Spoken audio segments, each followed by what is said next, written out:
This is the Fantasy Alarm NBA DFS show with John Impemba and James Grande.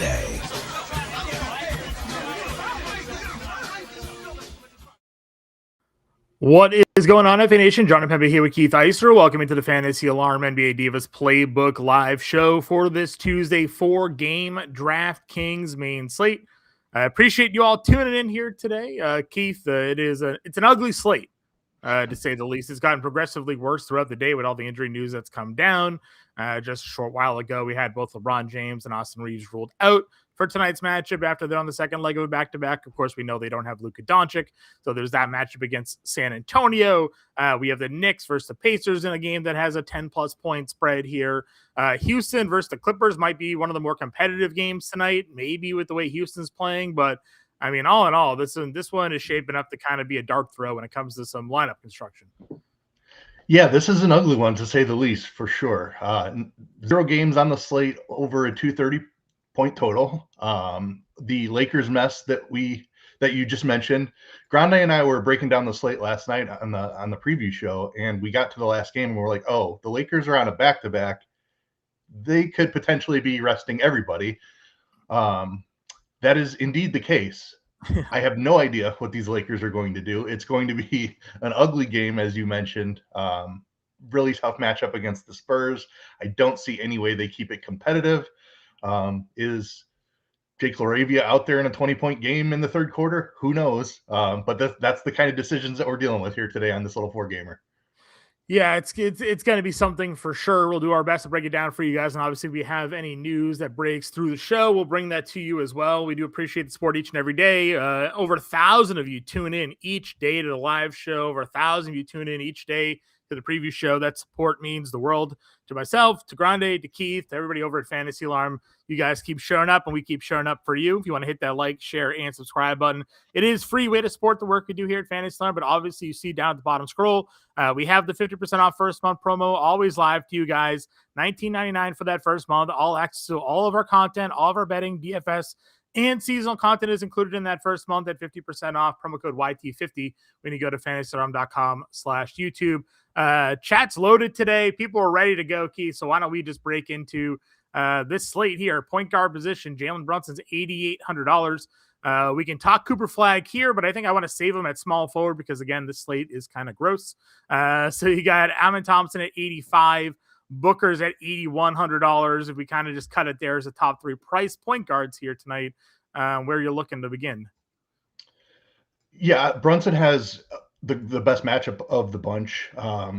We kind of discussed last night that if Zubac was not in for Indiana, we preferred Cat, and Zubac is out past the All-Star break now, so that situation did play out. Brunson is still fine. He could absolutely find a ceiling game here. Indiana's a poor defense. It's one of the best matchups on the board. I do slightly prefer Cat. Thompson is just the Rockets when they're healthy are tough. You can certainly play Thompson for a ceiling spot, but I do prefer Şengün and probably even Durant on his team. Another good matchup. It's funny, like all of these games have one team that is clearly better than the other, one defense that is clearly better than the other. So kind of some lopsided matchups here that we're dealing with. And then Booker coming back just hasn't really found ceiling games all season long. Yeah. I'm not excited about any of these guys necessarily. I don't mind saving a little money at the position. No, I agree with you. And honestly, we talk oftentimes on some of these smaller slates. Sometimes you're just kind of looking for raw points. I would say Brunson maybe of that group has the highest like pure, at least specifically to this situation, maybe the point total for like actual point score, because he can just drive to the rim. They have no rim protection with the Pacers right now. They're a really good perimeter team. We talk a lot about that. Like they do defend the 3 really well. But that's because everything just funnels into the paint and at the rim because they just have nobody stop anybody there. So I could see scenarios where Brunson just takes it off the drive and gets into the rim and gets fouled by Huff and hits a bunch of free throws tonight. But I'm kind of in agreement with you as well. If you go down to the mid range, you have Nembhard at $73,000, De'Aaron Fox $7,200. Gillespie's there, but obviously Phoenix getting healthier. Shepard's at $5,400, but again, Houston's fully healthy here tonight. I mean, are you playing any of these plays? I do like this range a little bit more. I think there's some risk with Nemhard. We have seen teams in the NBA kind of start their tanking methods. The Utah Jazz last night played Lauri Markkanen and Jaren Jackson exactly 25 minutes. Will Hardy was asked after the game if he considered putting them into the game in the fourth quarter in which they played 0 minutes, and he responded with, "I didn't."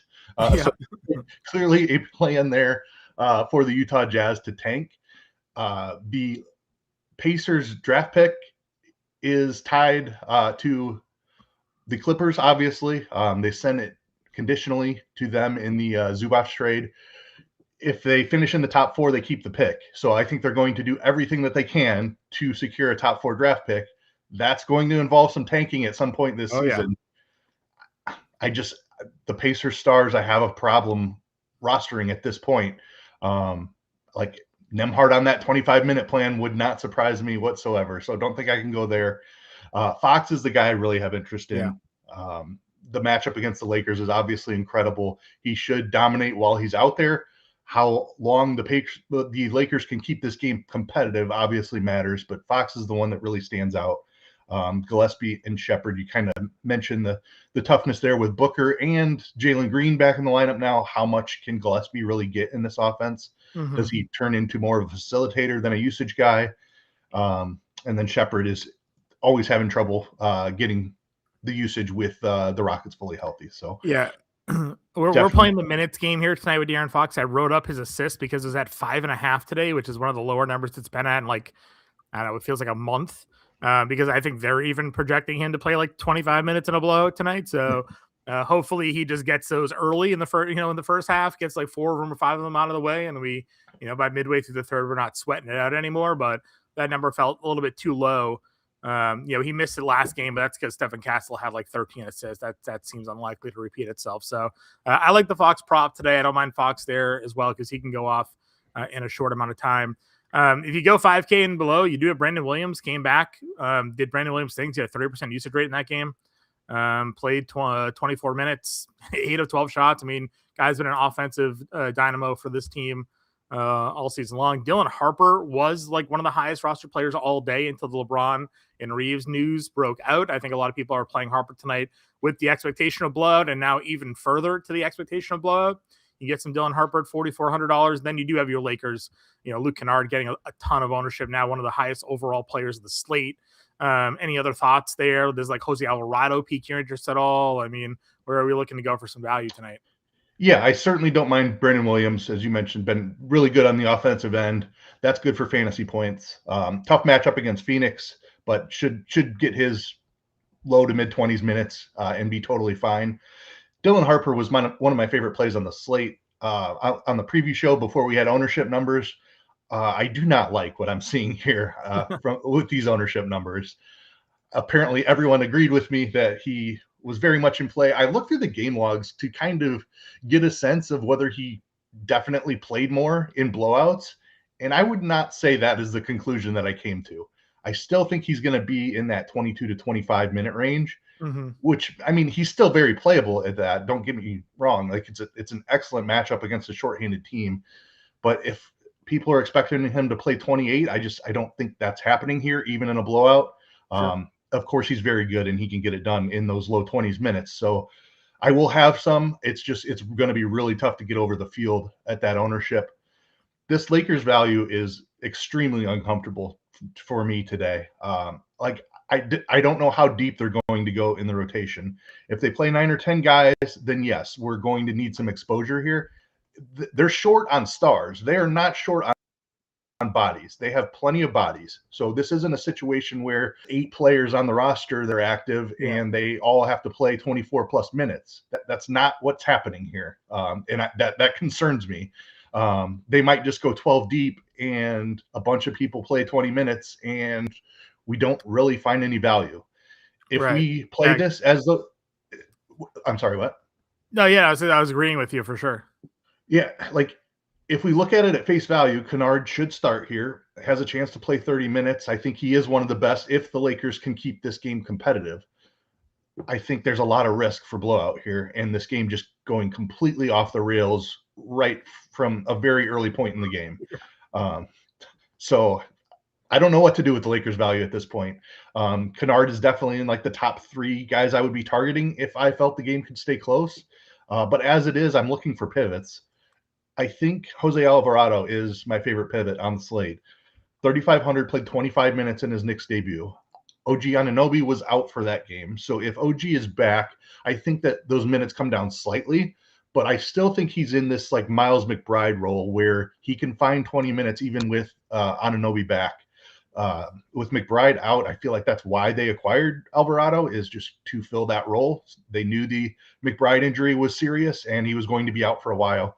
Alvarado can score a bunch of fantasy points in a short amount of time. I think he can find about 20 minutes of time tonight. Yeah, and we obviously know he's a really pesky defender as well. So, he doesn't necessarily have to do it always with the scoring. He can get you a little bit of everything across the board to kind of help pay off. And again, only $3,500 for him there. Would you play anybody else here today? I mean, if you think there's like a blood, is Jackson available to them? We saw Jarice Walker got downgraded as well. Would you take a shot at any of these other plays here? The Pacers stuff is interesting, but not all that appealing to me. I think Jackson is viable on a short slate. Cam Jones, the same kind of discussion. Doesn't feel good. I think I would rather take shots on lower owned Lakers like Nick Smith and Kobe Buffkin, Sure. who are both minimum price. We had a Like Buffkin shout out in the chat, Yeah, who knows what this rotation is going to look like? Who knows who's going to be on the floor in the fourth quarter? Like I said, unfortunately, there are a lot of active bodies for the Lakers tonight. Got a Delano Banton signing this year. Look at that. Yeah, signed with the Clippers, right? That guy put up some crazy fantasy numbers last year. Yeah. We do have Mathurin back now, so I don't think that he's necessary. No, I was just more surprised that that you saw his name there. Yeah, I saw his name. Yeah, his first time all year. So, all right, cool. Let's go on over to the shooting guard position. KD is $9,000. Again, you have Booker here at 81, Castle 74, Hart at 71. You mentioned the raw points. Durant could certainly be in play for that. I like the matchup against the Clippers. It's hard to find the ceiling game amongst the Rockets when they're healthy. Durant could certainly be the guy. Castle had the game of his life, obviously, a 40-point triple-double. Don't expect that from him. It was easily the best fantasy game of his career. Again, we have blowout risk. I guess we can always say that, right? Yeah, we know it's in there. I suppose we could keep chasing it, but I don't think it's the night to do that. Yeah. Hart is a guy that can fill it up across the stat sheet, can find a ceiling fantasy performance in many different ways. So certainly, feels like it could be a good rebounding day for Josh Hart here. No it does, obviously, and we just know the Pacers just general struggle there. So that's a great point. With Mitrov out, like definitely feels like a double-digit type of rebound night. Indiana allows the second most rebounds in the league, I believe. So yeah, great rebounding spot for Josh Hart. Good call out. Jalen Green still on the minutes limit at 65. Tari Eason, you want to talk about a guy that had a nutty performance. They needed every point that Tari Eason scored to beat the Thunder without SGA and Jalen Williams the other day. Knocked down 5 threes, hit 10 shots. Unlikely to repeat the performance, but we know, again, another guy that can put up a lot of fantasy points pretty quickly. You have Najee Marshall here, and then Mathurin as well. Yeah, Eason is definitely interesting, a guy that I love to play because of how active he is. Another guy that has multiple paths to scoring a bunch of fantasy points. So never mind playing that guy. I like the matchup here against the Clippers. Marshall's fine, just kind of a middle. I think building like in this mid-range, the 5 and 6K range tonight is going to be a unique way to build. I think most people are going to shove in a couple value guys and then go up to some stars, where building in the 5 and 6K range with some of these guys that have ceiling is not a bad plan tonight. I have no idea what the role for Mathurin is going to look like. It's a difficult matchup against the Rockets, but 5,800, if he starts and has a chance to play 30-plus minutes, like that's a nice price tag for Mathurin. Yeah. I don't mind trying to jump out ahead of the field on him. Doesn't look like he's going to be all that popular today. Maybe once he's confirmed starting, that those numbers jump up a little bit, but interesting situation. Mathurin is definitely a guy that I have my eye on. Yeah, they need some secondary scoring there. They don't have Harden obviously next to Kawhi, so Mathurin can be that guy to go out there and take 15 shots tonight. And he's another one that we've seen like score different ways. He doesn't, he's not just sitting there at the 3-point line taking shots, he gets to the rim. We've seen him have games where he had double-digit free throw attempts. So I don't mind that at the price tag for sure. If you do go down a little bit further, LaRavia, again, is one of those guys that has a ton of ownership. Probably one of the reasons why you won't see a lot of ownership in that mid-range. He has dual positional eligibility, obviously, at $4,600, but him and Harper both there grabbing some of that rostership. Kennard can be played here. So LaRavia and Kennard are right now over 40% rostered. So yeah, the LaRavia stuff makes sense, just like the Kennard stuff. He should start, and if the game is competitive, I think he has a chance to play upper 30s minutes. I don't think that's the most likely outcome. I think he probably lands in the 30 to 32 minute range in most scenarios, but should start, should have a big usage bump, bumps across the board, really, with as shorthanded as they are. I mean, we're taking not only Luka's not there, who does everything for this team, then Reeves does everything in Luka's absence, and LeBron does a ton as well. So like we're just taking off three massive guys here that do the three guys that have the ball in their hand 99% of the time on the floor is not on the floor. So exactly. So somebody has to do it. Somebody has to do it. You would think. You would think. You would. Yeah. You never know. Any other value plays that you'd look at down here? If OG is out, I think you can go back to Shamit. I don't love it if OG is back in there. Miller probably not playable with Mathurin in there. Ben Shepherd is a guy who, if Walker gets ruled out, probably starts and plays close to 30 minutes. I don't think that means that I have interest in it. We have a rule in in the show that we don't play Ben Shepherd, but I'm totally fine with that rule. He is one of the lowest fantasy point per minute players in the entire league. So just because he's getting 30 minutes does not necessarily mean that he's in play. You called out Quentin Jackson at the point guard position. I would rather play a guy who's going to play less minutes and is higher per minute. Yeah. Doug here says Carter Bryant, if he likes it as a punt play, if there's a blowout tonight, potentially. I don't mind that. Dalton Connect, another Laker that you could possibly find 20 plus. I thought after he hit like those 8 threes last year, that Redick was just kind of like run Connect into the rotation. He's just hates him. Just doesn't. Yeah, I mean, he's obviously lacking on the defensive end, which is why he has trouble staying on the floor. Yeah. But if he's out there, the dude can put up points in a hurry. So yeah, like we could see like 12 points in a fourth quarter type of thing in a blowout from Connect. So I don't expect him to start. I don't expect him to be a huge part of the rotation early on. But in a blowout, I wouldn't be surprised if they need some offense if they turn to him. Yeah, JJ Redick not playing an outside 3-point shooter because of lack of defense is ironic. So, all right, let's go small forward here. Yes, it is. I mean, hey, that's you know, whatever. Kawhi 10K here against Houston. Durant 9K talked about Cooper Flag. I mean, obviously, like, you know, it was bound to kind of have the fall off there. They got blown out. They didn't even try to play him in that blowout. He got 26 minutes. Which is right. I mean, he was playing so many minutes, and they just give him the rest. But if they don't mind playing him, you know, if that was just kind of a one-off situation here, I mean, the dude was balling in games they were losing. So $8,700 for Cooper Flag tonight on a small slate. I mean, why not? Yeah, I'm completely in on Flag. I like the savings down from Kawhi. I've probably played as much Kawhi as anyone this season. I was early on thinking this bump in scoring was real for the Clippers. A 10K price tag is tough, and the matchup against the Rockets is extremely tough. I will note that it's nice to see that the 30-minute restriction seems to be gone. He's exceeded that in each of the last 2 games. So now that we're getting 34, 36 minutes of Kawhi in a competitive game, I do think the 10K price tag is justified, even with the difficult matchup. So yeah, I mean, if it was only an interesting pivot. If it was like anything but Houston, you'd probably be playing Kawhi tonight. But oh, absolutely, yes. I mean, the matchup is the only thing keeping me off. Just going crazy on him today. Flag is not in necessarily the greatest matchup either. Phoenix has been very good defensively, but that ceiling that we've seen over the past month or so, it's shown up pretty frequently, and I don't mind saving the money going down to Flag.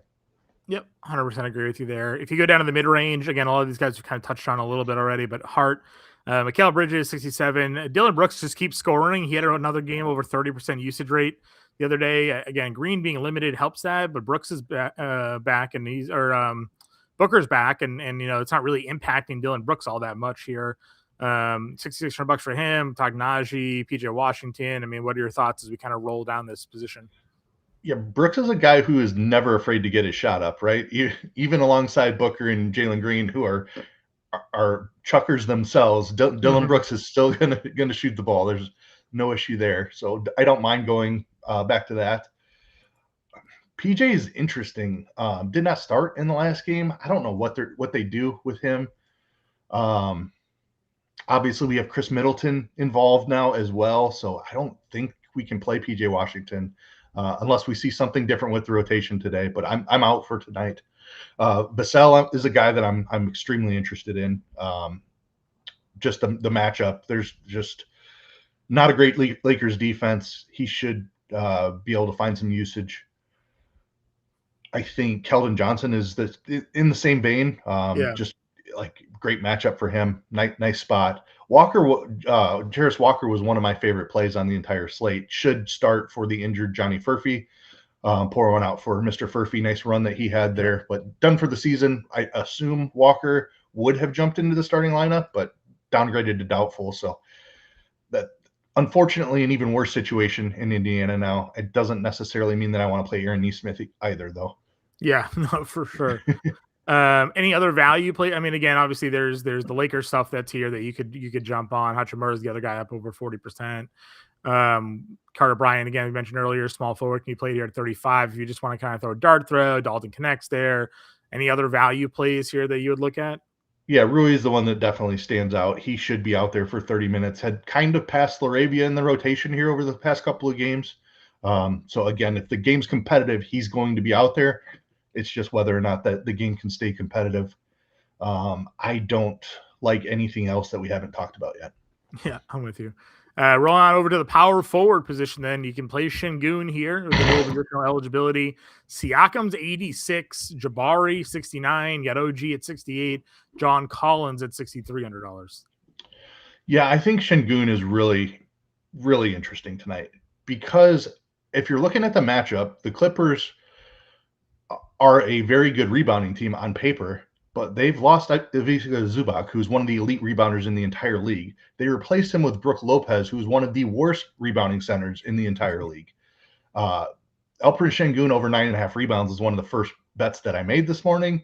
I think this is a great spot for Şengün.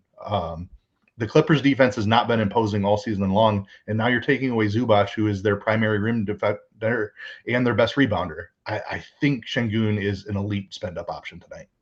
Yeah, and obviously, Brolo doesn't, play the whole game if they end up having Yannick's questionable too, right? So, I mean, I guess we'll see. Yes, and I believe Isaiah Jackson is available today. Right, so super foul happy Isaiah Jackson or a rookie, would be the other guys defending Şengün here. So, yep. I'm fully on board as one of the top spend-ups today for sure. I generally play Siakam, but I guess maybe we do need to be a little concerned if they start going by the way of the Utah Jazz here to keep that first round pick, and maybe they start limiting out his output as well. Most matchups don't really impact Siakam. He's just a bucket, but I guess at 86, if he's only playing 25, you can't go there anymore. I don't like Jabari with a fully healthy team. OG's been really good. Obviously, he missed the last game. I guess if he was in, I'd have a little bit more interest there. Obviously, just the 3-point numbers for him lately have been incredible from an efficiency standpoint there. And then you have John Collins at 63. Yeah, I'm not really sold on anything in this range. You touched on a couple of the reasons why. Jabari is just kind of the fourth option on the team, maybe fifth even. Siakam, very concerned about the minutes. I would like him in the spot, even though it's a tough matchup. If we knew he was playing his 35 minutes, I would be fully on board with targeting him on a short slate in a tough matchup. If the Pacers had any intention of keeping it competitive, I would be on Siakam. But unfortunately, I have my concerns. OG is my favorite in the range. Has only missed a couple of games, so I would assume he returns to something close to full minutes. It's the best matchup on the board.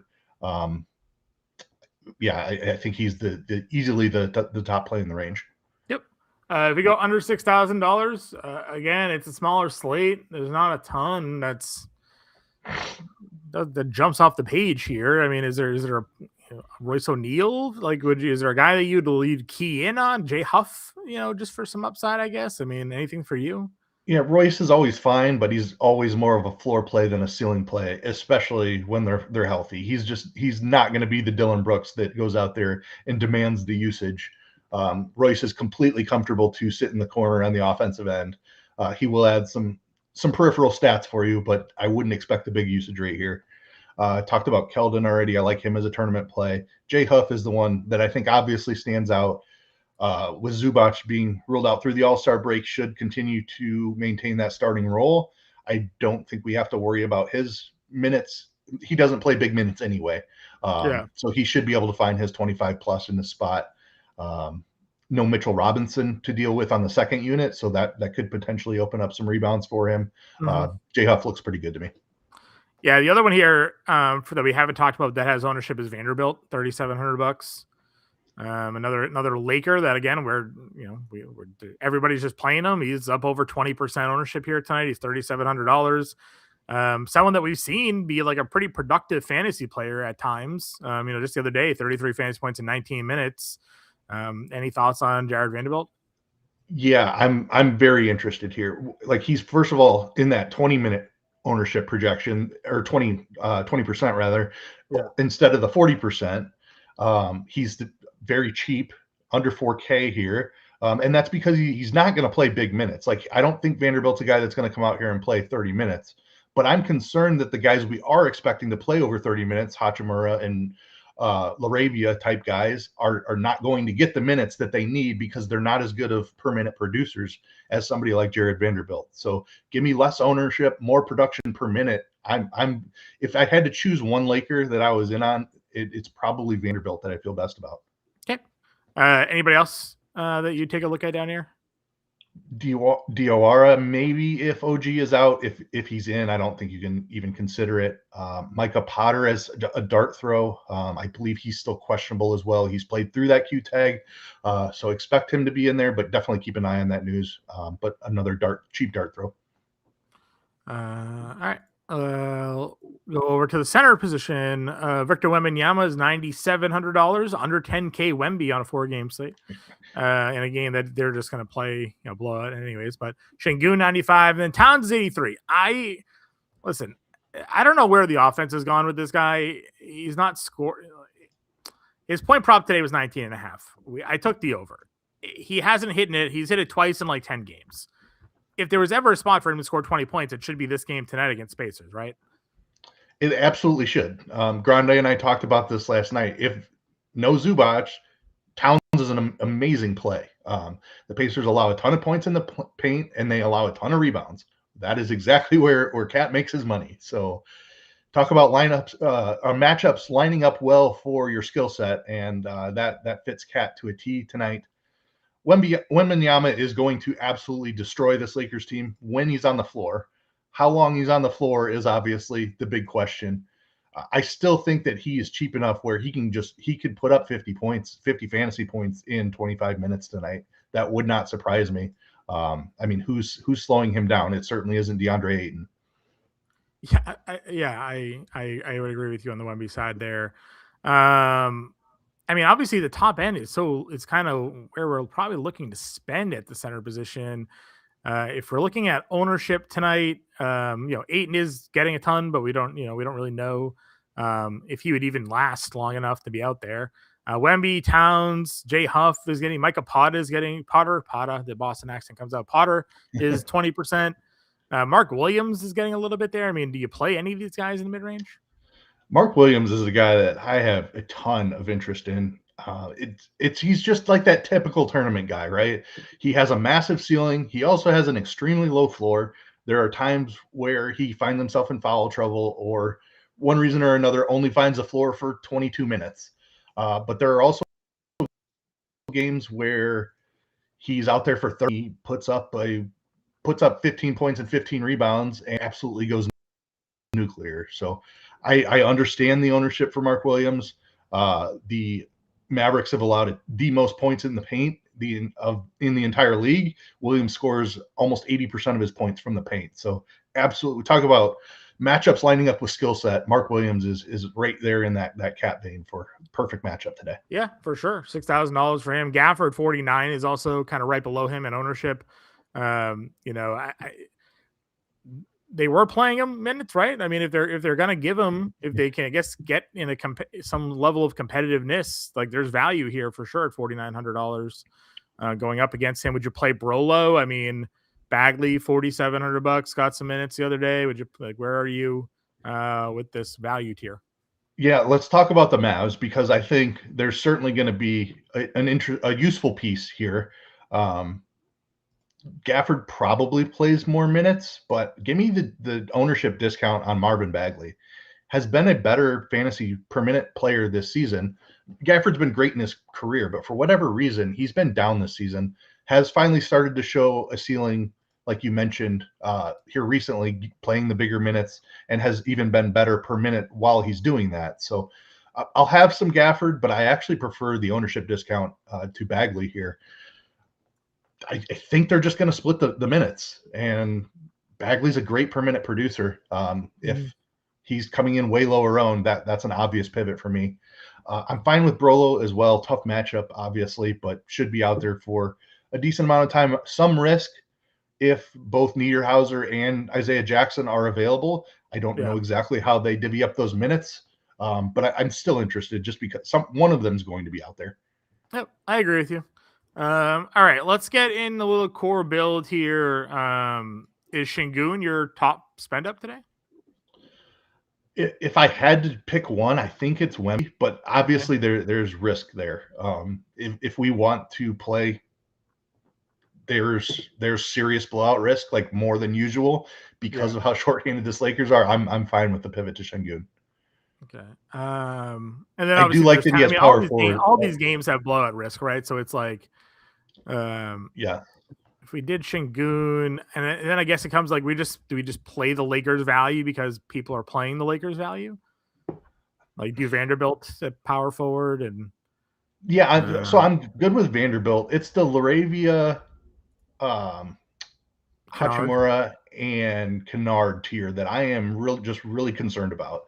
Those guys aren't great per minute, and I think they're popping in projections and sims and things like that because there's this assumption that they're going to play 32 plus minutes. In a blowout, that's just not going to be the case. Like 28-minute Jake Laravia, I don't know that I need that. Is what I'm getting at here. Jose Alvarado is one of my favorite pivots. We don't necessarily have to do it on this lineup, but just I'm good with getting a little different. It's a 4-game slate, so you definitely need to find some leverage.